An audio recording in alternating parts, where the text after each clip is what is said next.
কোনো দরকার বলো না, কি হয়েছে? হ্যাঁ, তা তো আমি খুব ভালো করেই জানি তুমি আমার মায়ের অনেক যত্ন নেও, অনেক দেখাশোনা করো। আচ্ছা, ফোনটা একটু মায়ের কাছে দাও তো, আমি একটু মায়ের সাথে কথা বলি। ও ও আচ্ছা, মায়ের সাথে কথা বলবে? আচ্ছা ঠিক আছে, আমি দিচ্ছি।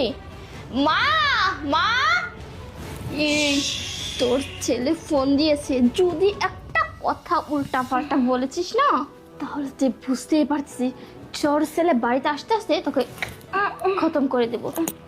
হ্যাঁ না, এই যে মা চলে আসছে, কথা বলো।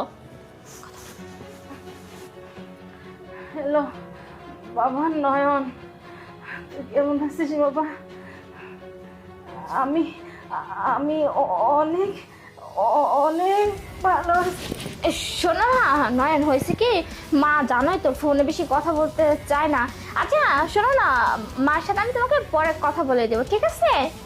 ও আচ্ছা, ঠিক আছে শান্তা, তাহলে রাখছি। হ্যাঁ আচ্ছা আচ্ছা ঠিক আছে নয়ন, রাখো। আচ্ছা ওকে, বাই। কি রে, তুই তোর ছেলেকে কি বলতে চাইছিলি? আমরা তোকে মারি, এটা নাকি? আমি তো তোমাদের সামনে কথা বললাম, আমি বলতে লাগছি। ও আচ্ছা, হ্যাঁ বুঝতে পারছো, আমাদের কথা বলে কিছু বলতে চাইনি বলে নিজের কথা বলতেছিল। কোনো কথা হবে না, হাত ধরো। কোনো কথা হবে না। হাত ধরো। আর বেরো না। হাত ধরো। বেবি এমন করে মারতেছো কেন, লাগে না? ভালো করে ধরো। বেবি শোনো না, ওকে যদি বেশি মারি না তাহলে আশেপাশের লোকজন কিন্তু বাড়িতে চলে আসবে। শোনো না, বলছি কি, ওকে মেরে একটা কাজ করি। Safety, thank you.